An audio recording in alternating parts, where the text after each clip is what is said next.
INDIA का, India का या महागठबंधन का? इंडिया मत कहिए, ये I.N.I.A है। मतलब इन्होंने इंडिया को भी तोड़ दिया। जिस तरह से इन्होंने भारत को काट करके पाकिस्तान बनाया, भारत को काट करके बांग्लादेश बनाया, अब इन्होंने इंडिया को पूरी तरह से तोड़ दिया। इनके जैसों को तो वोट मांगने आवें तो जूते मार करके भगाना चाहिए यहाँ से। इनका मेन मकसद है मोदी जी को हटाना, और मोदी जी को हटाने के चक्कर में इन लोगों ने गठबंधन तो कर लिया, लेकिन डिसाइड ना कर पाए हैं और ना ही कर पाएंगे। और बाई चांस अगर कहीं डिसाइड हो भी जाता है तो 1 साल से ज़्यादा ये चल नहीं पाएगी और इसका पूरा खर्च पब्लिक के ऊपर आएगा। पूरा विपक्ष कहता है कि मोदी जी ने कुछ भी काम नहीं किया। नहीं साहब, वो लोग लुटे रहे हैं, देश के लूटने के चक्कर में पड़े हैं। ये सरकार से ही है। चुनाव से पहले यह हाल है तो चुनाव के बाद क्या होगा? जब सरकार बनेगी तो क्या होगा? वो बोलेंगे कि हम बनेंगे, इसमें किसी का निकलेगा नहीं निष्कर्ष। वो सरकार नहीं बनेगी, कितना मीटिंग कर ले लोग, मोदी जी ही 24 में आएंगे। 2024 नज़दीक आने वाले हैं, मोदी जी को बाहर करना है, तो आपको क्या लगता है कि नहीं होंगे मोदी जी बाहर? नहीं होंगे। 2024 में फिर आएंगे मोदी जी। क्यों आएंगे मोदी जी को? आप देश के लिए अच्छा काम हो रहा है। अच्छा काम हो रहा है। हाँ। आप आर्मी से हैं जैसे कि आपने जो है ये। हाँ जी। तो आप देखते हैं कि मोदी जी ने क्या अच्छा कर दिया। इस सरकार ने जो है, जैसे आप डिफेंस से भी रहे, अब यहाँ पे सिविल में भी आप काम कर रहे हैं, तो कितना परिवर्तन आया है डिफेंस सर्विसेज के लिए? कितना अच्छा किया मोदी गवर्नमेंट ने? जैसे बहुत बढ़िया, बहुत पिछली सरकार से बहुत सुविधा मिला है। बहुत सुविधा मिला। हम लोगों को बॉर्डर पर कोई दिक्कत नहीं है। कोई नहीं दिक्कत। सुविधाएं ठीक ठाक होगी यार? बहुत बढ़िया, बहुत सुंदर है। जो वन रैंक वन पेंशन उन्होंने बनाया उसमें बहुत अच्छा है। सब कुछ है। लेकिन इसके बावजूद भी जैसे कि राफेल आ गया, पैटर्न टैंक जो है आगे, चाइना बॉर्डर पे जो है लगातार जो है रोड बन रही है, और हमारे जो पहले से जो आपने देखा होगा बॉर्डर पे जो है जैसे रोड नहीं थी, बड़ी तंग जो है रोड होती थी, पैटर्न टैंक जाने में, आपके वन टन जाने में बड़ी दिक्कत होती थी। ये सब जो चौड़ीकरण हुआ रोड का, तो किस तरह से देखते हैं आप बॉर्डरों पे? जिस तरह अच्छा नज़रिया से देखते हैं। अच्छा देखते हैं। देश के लिए अच्छा काम है। अच्छा काम हो रहा है। जब आप थे तो तब आप जब बॉर्डर पे रहते थे तो आपको दिक्कत? हाँ, दिक्कत था उस समय। होती थी। हाँ, दिक्कत था। ये सरकार ने अच्छा किया। हाँ, सरकार बहुत अच्छा सब कुछ, चाहे वो जो डिफेंस का मामला हो, चाहे यहाँ घरेलू मामला हो, चाहे विदेश की ये फॉरेन पॉलिसी हो, ये सब होने के बावजूद भी जो हमारा देश का पूरा विपक्ष कहता है कि मोदी जी ने कुछ भी काम नहीं किया। नहीं साहब, वो लोग लुटे रहे हैं, देश के लूटने के चक्कर में पड़े हैं। ये सरकार से ही है। ये सरकार से ही है। ऐसे ही है। जिस तरह से आज उन्होंने तीसरी मीटिंग थी बम्बई में और उसका कोई नतीजा नहीं निकल पाया, तो क्या लगता है आपको? उनका नतीजा ये था कि ऐसा था कि उनको देश के सामने अपना एक नेता चुनना था उनको, कि जो मोदी जी को टक्कर दे पाए, उस पर मीटिंग होनी थी। हम आज देख रहे हैं कि 2 दिन जो है लगातार बैठक हुई, लेकिन कोई नतीजा नहीं मिला। वहाँ उनका ये नेता ही नहीं निकल पाएगी नतीजा उन लोगों से। चुनाव से पहले यह हाल है तो चुनाव के बाद क्या होगा? जब सरकार बनेगी तो क्या होगा? वो बोलेंगे कि हम बनेंगे, इसमें किसी का निकलेगा नहीं निष्कर्ष। नीतीश कुमार लगातार जो है वो कर रहे थे, लॉबिंग कर रहे थे। अपने यहाँ पहले होस्ट किया उन्होंने, पटना में पहले बैठक बैठाई, उसके बाद जो है बेंगलुरु में हुई, तीसरी मीटिंग ये थी, तो नतीजा कुछ भी नहीं निकल पाया। क्या लगता है आगे क्या होने वाला है? वो सरकार नहीं बनेगी, कितना मीटिंग कर ले लोग, मोदी जी ही 24 में आएंगे। अच्छा, अभी एक बताइए, जैसे वहाँ पे मीटिंग हो रही थी तो यहाँ जो केंद्र सरकार है, मोदी सरकार जो है, भारतीय जनता पार्टी जो सरकार है, जैसे वहाँ महागठबंधन की मीटिंग हो रही थी मोदी जी को बाहर करने के लिए, यहाँ पर जो है ना कि 5 दिन का जो है ना विशेष सत्र बुला रही है सरकार सितंबर में। तो आपको क्या लगता है ये जो सितंबर में सत्र बुला रही है उसमें ये कयास क्या अब डिक्लेयर हो गया है कि वन नेशन वन इलेक्शन, माने एक देश और एक ही इलेक्शन होगा, चाहे वो विधानसभा का हो चाहे लोकसभा का हो? तो आप कितना अच्छा मानते? बहुत अच्छा है, ऐसा होना चाहिए। देश का भविष्य के लिए सही है, खर्चा बचेगा। हाँ, खर्चा बचेगा। आपका क्या नाम है? राजीव शुक्ला नाम। या एक तरफ तो महागठबंधन की मीटिंग हो रही है, मोदी जी को बाहर करना है, दूसरी तरफ प्रधानमंत्री यहाँ पर जो है बैठक ले रहे हैं और उन्होंने डिक्लेयर किया कि 5 दिन का जो है ना विशेष सत्र बुलाएंगे, और उसमें अब कमेटी भी बन गई है जिसमें रामनाथ कोविंद जो हमारे पूर्व जो है राष्ट्रपति हैं वो अध्यक्ष बन गए हैं, और वन नेशन और वन इलेक्शन होगा। तो उसमें कितना फ़ायदा होगा देश को? देखिए, इसमें बहुत बड़ा फ़ायदा होगा। जो बार जो खर्चे आते थे ना, वो सारे काफ़ी कंट्रोल हो जाएंगे, काफ़ी हद तक कंट्रोल होंगे। एक बारी में आधे से भी कम उसमें लागत में ये सारा चुनाव हो जाएगा। जी। तो क्या लगता है आपको कि अब एक तरफ जो है इस तरह से सरकार इस तरह से फैसले ले रही है। इससे भी पहले देखा होगा आपने कितने कड़े फैसले ले गया। अभी फौजी भाई हमको मिले हैं, ये कहते हैं कि हमें जो है दिक्कतें होती थी, अब ये सब दिक्कतें नहीं होती है। लेकिन इसके बावजूद भी पूरा गठबंधन, पूरा देश का विपक्ष हमेशा पानी पी पी के कहता है कि मोदी ने एक भी काम ठीक नहीं किया, देश बेच दिया। देखिए, यहाँ से लद्दाख तक तो रोड मैंने भी देखी हुई थी, पहले भी देखा था और अभी भी देखा जा करके। मैं टैक्सी लाइन का ड्राइवर हूँ और मैंने ये सब रोड देखी हुई है। पहले क्या था, ये खुद राहुल गांधी देख करके आए हैं और पहले तो उन्होंने पता नहीं देखा भी है कि नहीं। और राहुल गांधी जो चिल्लाते हैं कि लद्दाख वो चाइना ने कब्जा कर लिया है, ये चीज़ वो जवाहरलाल नेहरू से पूछते तो ज़्यादा अच्छा था। जो सारा जो उन्होंने दे दिया चीन को, ये कह के ये तो बंजर ज़मीन है, इसमें कुछ नहीं हो सकता। उस समय कहाँ थे ये राहुल गांधी हो या प्रियंका या सोनिया या जितने विपक्ष वाले हैं ना, ये सब खाली पब्लिक को बेवकूफ़ बना रहे हैं। और रही बात ये जो नीतीश प्रधानमंत्री का ख्वाब देख रहे हैं, आप लिख के ले लीजिए, अगली बार ये सीएम भी नहीं रहेंगे वहाँ के, बिहार के। बिल्कुल बिल्कुल, बने रहिए आप। जैसे कि राहुल गांधी जब लद्दाख गए थे, वो कह रहे हैं कि चाइना ने हमारी ज़मीन कब्जा दी है।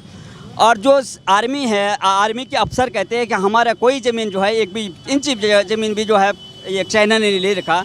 क्या जो आप लोग जो है बॉर्डर पे जो है ड्यूटी देते हैं, आपको ज़्यादा पता होगा कि जो यहाँ पे एसी में बैठे हुए हैं जो नेता, वो उनको ज़्यादा पता होगा? नहीं, चीन की सरकार तो भागती है अब तो इंडिया के पब्लिक से, चाहे सरकार से भाग रही है, कोई दिक्कत नहीं है। सरकार अपने जगह पर है। मानव देश के सैनिक जो है अपने लगन से वहाँ पे काम करते हैं। अगर जिस तरह से नेता बोलते हैं और जिस तरह से राहुल गांधी बार बार कहते हैं, तो उसमें आप लोग समझते हैं कि सेना का अपमान होता है, क्योंकि सेना वहाँ पर जब काम कर रही है, सेना अपनी ड्यूटी दे रही है, इसका मतलब राहुल गांधी जो है सैनिकों पे भी जो शक कर रहे हैं। हाँ, कर रहे हैं, वैसे ही कर रहे हैं अपने। आपके सामने अगर कोई आपकी ज़मीन हड़पेगा, क्या आप पीछे हट जाएंगे? क्या जान दे देंगे? ना जान दे देंगे। तो राहुल गांधी क्यों कर रहे हैं कि हमारी ज़मीन कुर्सी के लिए कर रहे हैं? कुर्सी के लिए कर हाँ। रहे हैं। क्यों आप एक इंच भी देंगे क्या? तभी हटेंगे ना आप पीछे। देते हैं कोई जब जान दे देंगे तब पीछे हटेंगे। जब उनका बहनोई हड़पा है, दे ही नहीं रहा है, तो कहाँ से देश दे देगा? कहने का मतलब है कि आप एक इंच भी दे सकते हैं किसी को?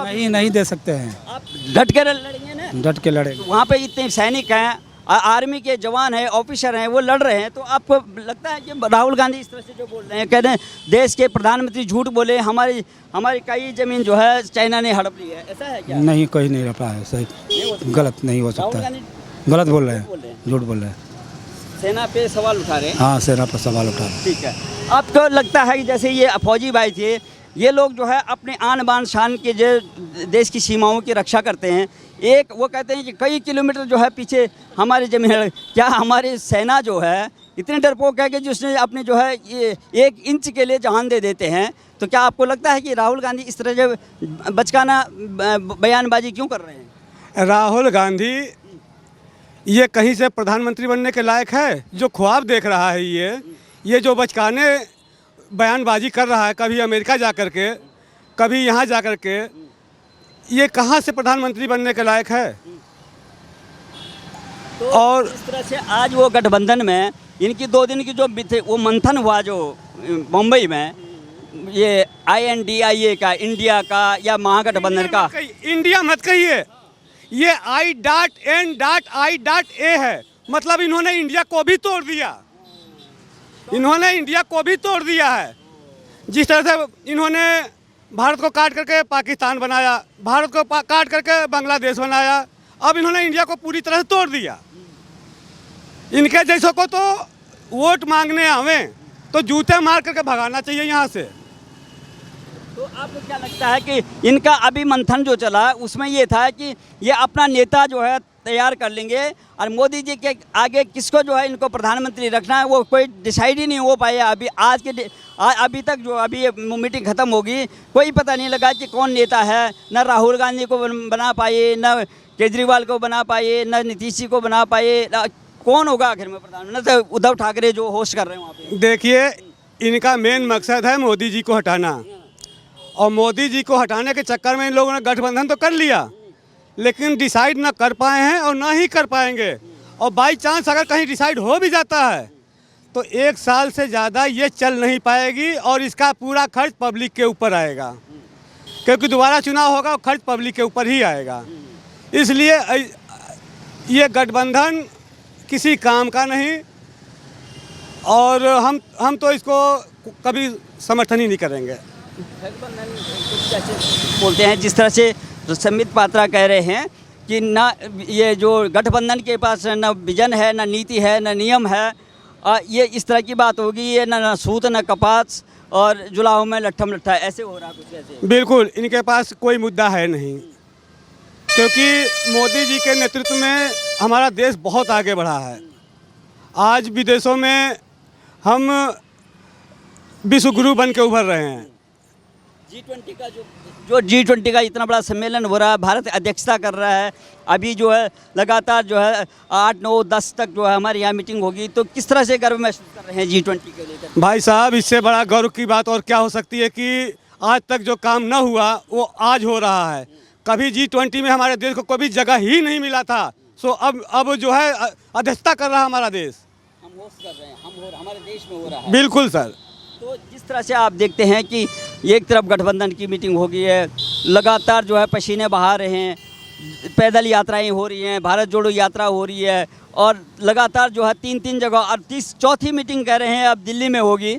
और दूसरी तरफ प्रधानमंत्री ने जो है एक घोषणा कर दी है कि स्पेशल सत्र जो है, विशेष सत्र बुला करके अब इसमें ये मंथन होगा, ये नियम बनेगा कि जो चुनाव होंगे वो एक होंगे, 1 नेशन 1 इलेक्शन। तो कितना 70,000 करोड़ रुपए की जो है बचत हो सकती है हमारे देश को। तो क्या लगता है आपको? जो भी बचत होगा वो हमारे देश के ही काम आएगा। हमारे ही लोगों के ऊपर जो बोझ आता था ना, उस बोझ से हम काफ़ी हद तक बचे रहेंगे। और रही बात देश, जो राहुल गांधी जो देश जोड़ने निकले थे, राहुल गांधी सिर्फ ये बताते कि हमारा देश टूटा कब था, और अगर टूटा भी था तो ये आज का टूटा हुआ नहीं, इसको तोड़ने वाले। जब उन्होंने ये बात बोली कि 1 नेशन 1 इलेक्शन, तो ये विपक्ष के जो नेता हैं वहाँ उसी गठबंधन में, वहाँ फिर कोहराम मच गया। वो कहते हैं किस तरह से हो जाएगा, क्या इतनी सिक्योरिटी है, सबको पूछा है, विपक्ष को पूछा है, क्या ये अन्य प्रदेशों के जो है मुख्यमंत्रियों को पूछा है, ये सुरक्षा अधिकारियों को पूछा है कि इतने कम समय में कि ये इतने बड़ी जो है कानून व्यवस्था, सुरक्षा व्यवस्था ठीक ठाक हो जाएगी। वो कह रहे हैं कि ये हो ही नहीं सकता, ऐसे कह रहे हैं। देखिए, मुख्यमंत्री से पूछने की ज़रूरत क्या है, आप पब्लिक से सर्वे करा लीजिए। मुख्यमंत्री बनाने वाला पब्लिक होता है, कोई वो अपने खुद बन के नहीं आ जाते हैं। तो ये सर्वे पब्लिक से करना चाहिए, और हमें तो नहीं लगता कि कोई भी किसी भी पब्लिक को इसके लिए कोई एतराज़ होगा। बिल्कुल नहीं होगा। पैसा जो है पब्लिक का पब्लिक का पैसा इसमें फंसता है, जो जाता है पब्लिक की जेब से जाता है। बिल्कुल होता।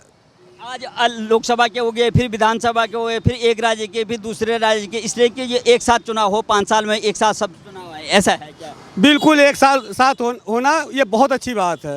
लेकिन अब गठबंधन को इसमें भी मिर्ची लग रही है, इसमें भी विरोध होने लग गया। अब क्या करेंगे बताइए? न तो नेता उनका तैयार हो पा रहा है, क्या वो टक्कर दे पाएंगे, क्या यह सशक्त एक विपक्ष देंगे देश को, या देश के लिए कोई प्रधानमंत्री देंगे? जब बराबर वो कह रहे हैं कि मोदी जी ने जो है देश बेच दिया, मोदी ने जो है पूरा भ्रष्टाचार कर दिया, तो अब क्या लगता है आपको, जब मंथन भी नहीं हो रहा और 4थी जो मीटिंग होगी वो दिल्ली में होगी?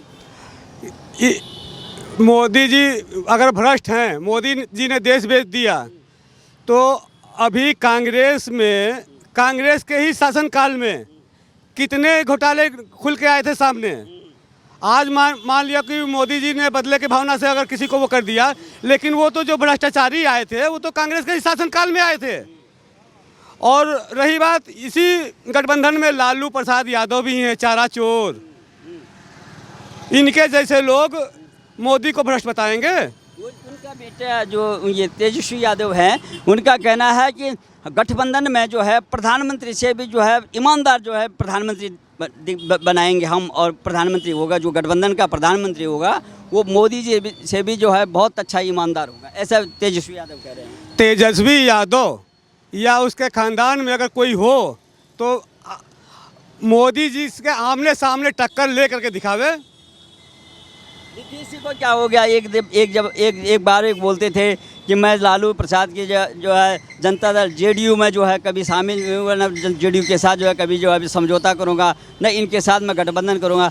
आज उन्हीं के आगे पीछे जो है एक बेटा जो है लालू प्रसाद जी का, एक बेटा जो है उप मुख्यमंत्री है, दूसरा जो है ये वन और पर्यावरण और जलवायु मंत्री है। तो इस तरह से जो है किस तरह से हो रहा है ये सब? नीतीश कुमार मतलब पलटू राम। नीतीश कुमार का दूसरा नाम है पलटू राम। और नीतीश कुमार जैसे लोग सीएम तो क्या, अब वो एक प्यून भी नहीं रह पाएंगे कहीं।